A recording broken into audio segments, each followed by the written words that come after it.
This portion of the John Fredericks Show is brought to you by Hargrave Military Academy. Attend an educational and informative open house event at Hargrave Military Academy in Chatham, Virginia. For more information, visit online at hargrave.edu. Hargrave Military Academy. Build his future. Joining us now is Republican Congressman from Virginia from the 9th District, Morgan Griffith. Congressman, great to have you with us today. Great to be with you. Hope all is well. It is, sir. And I want to start with your lone vote as a Republican on July 17th, about a week ago, where you're the only Republican to vote against delaying Obamacare in the House. And I got your statement on that, and I thought it was right spot on. And I want you to share with our audience what your thinking was in saying, no, you're not going to vote to delay the implementation of the employer mandate for Obamacare. Well, I believe as written, the Obamacare bill cannot work. It doesn't matter about your philosophy, whether you think the general concept's a good idea or not. As written, it's a disaster area. It can't work. Even some of the Democrats in the Senate have acknowledged that they think there's a train wreck coming. Mm-hmm. And so my feeling was that, as I said in my statement, it's kind of like an abscessed tooth. You don't delay treatment of something that's in that bad a shape.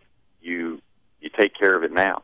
And so to me, to delay it is to delay the inevitable. It's one more year that we have to limp along with a system that doesn't function, and then we'll repair it and try to figure out what to do. I think we need to go ahead and repeal and then put in reasonable replacements that leave you and your doctor in charge of your medical care instead of a bunch of bureaucrats out of D.C. So my thinking was, why would I delay something that I think is going to be bad for the American people? There's no question, come January, it's going to be a mess. It's just a question of how big a mess. We'll see how many other executive orders, which I believe are, in this case, are illegal, the president has to issue in order to try to paper over the collapsing system that he created, along with his Senate and House Democrat colleagues, known as Obamacare. So would you agree with me that everybody that voted to go with the delay, that number one, they just put off the inevitable demise of this thing, but secondly, to me, it just gave the whole thing a pass, a reprieve, right? Well, I do think they delayed or voted to delay the inevitable. However, the Democrats see everything that the Republicans do as just being bad, so they're not going to take the delay. I don't think the Senate's going to act on it.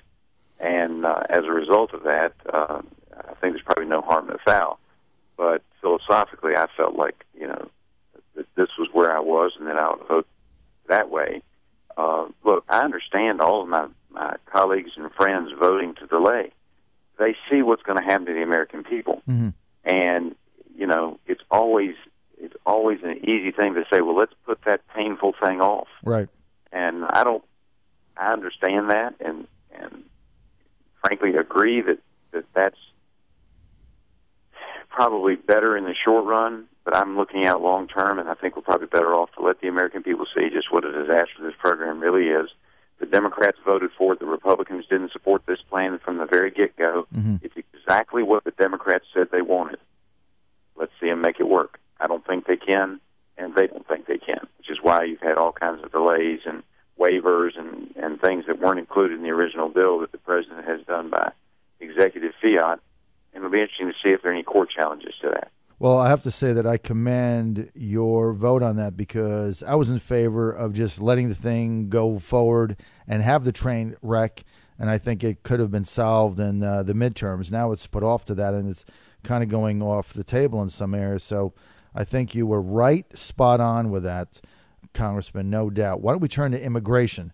Now, where exactly are we in the House of Representatives? We understand that there's some Republicans that are starting to cozy up to maybe pieces of the Senate bill, Chairman Bob Goodlatte not being one of them, of the Judiciary Committee.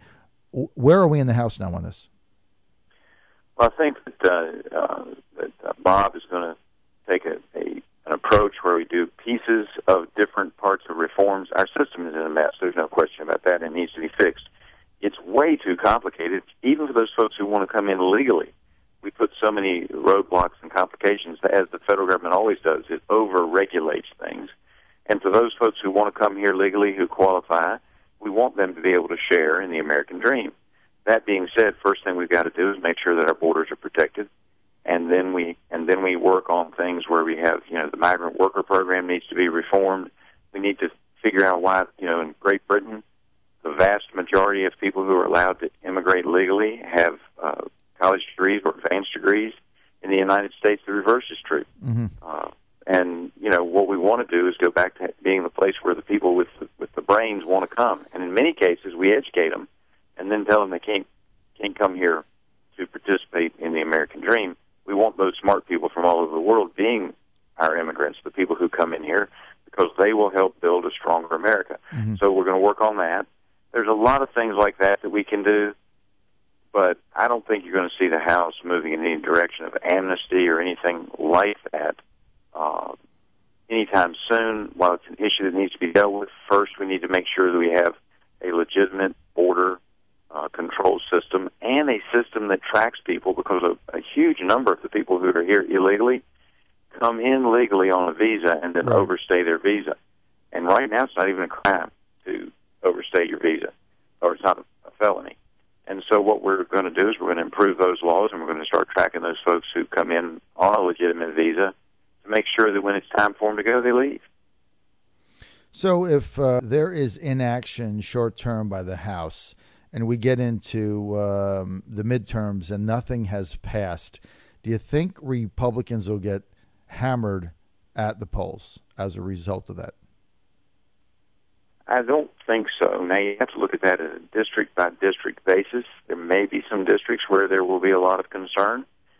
But I think as long as folks know that we're trying to work towards a reasonable system instead of having a 1,200-page bill like the Senate has, but something where everybody can digest it and make sure we've got it right, American people don't want to see us just slap something together like they did with Obamacare and say they did it.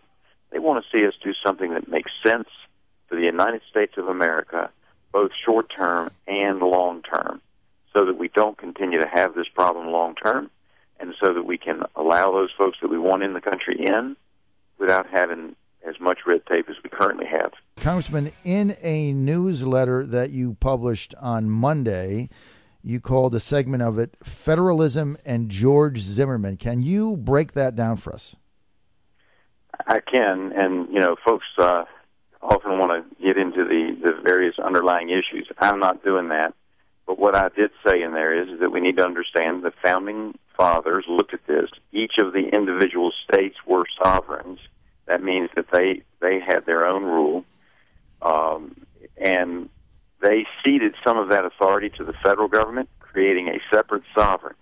And so from the very beginning, we've had two sovereigns, and you can actually be charged with a crime in the state level and be found not guilty, as Zimmerman was, and be charged in the federal level of a federal crime because you have separate sovereigns.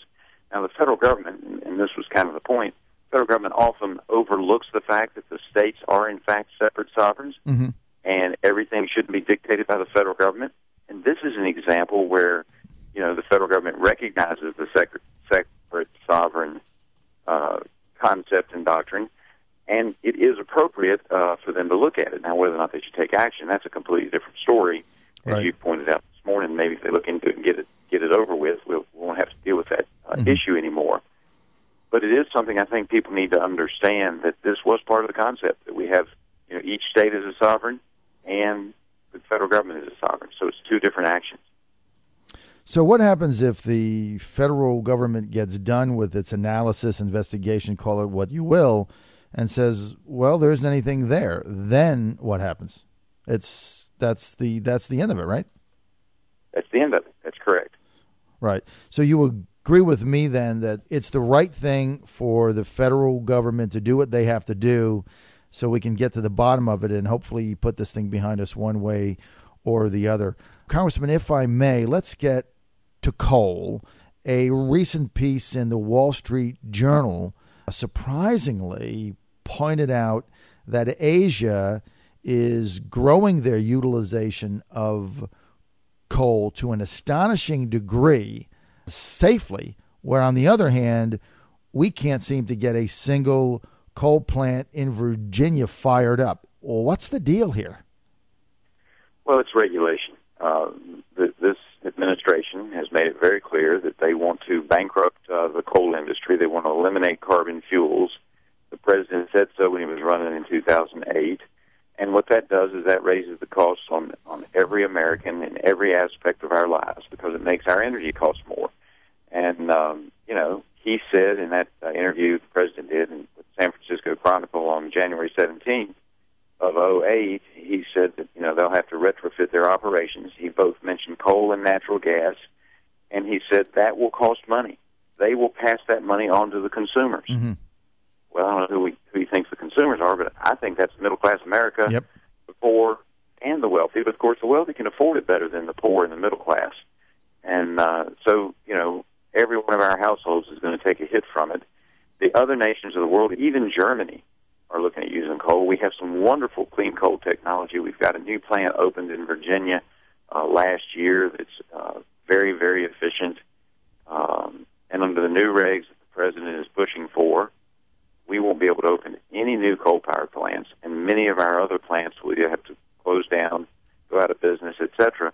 And it's just a real shame because there's technology out there that's being developed, but it's not ready yet.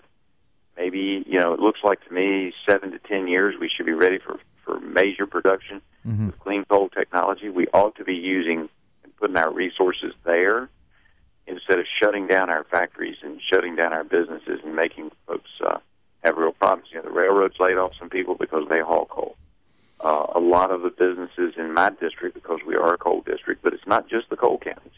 A lot of businesses are really hurting because when you take out of a community 100 jobs that pay between $75,000 and $95,000 a year, that's a big hit when you don't have a lot of other industries there, and industries won't come there because there's no efficient fuel available to them, and they know that the administration is anti-coal. So there's no question the president is waging a war on coal, and we're continuing to fight that war. He will win in the short run. In the long run, the American people will demand affordable energy, and we will win because coal is very competitive. Okay, Congressman Morgan Griffith from the 9th District of Virginia, we want to thank you for joining us. Only Republican to vote no on delaying the employer mandate of Obamacare. His concept is let the train wreck roll off the tracks and let's settle this in 2014. Short-term pain, long-term gain. Morgan Griffith had it right.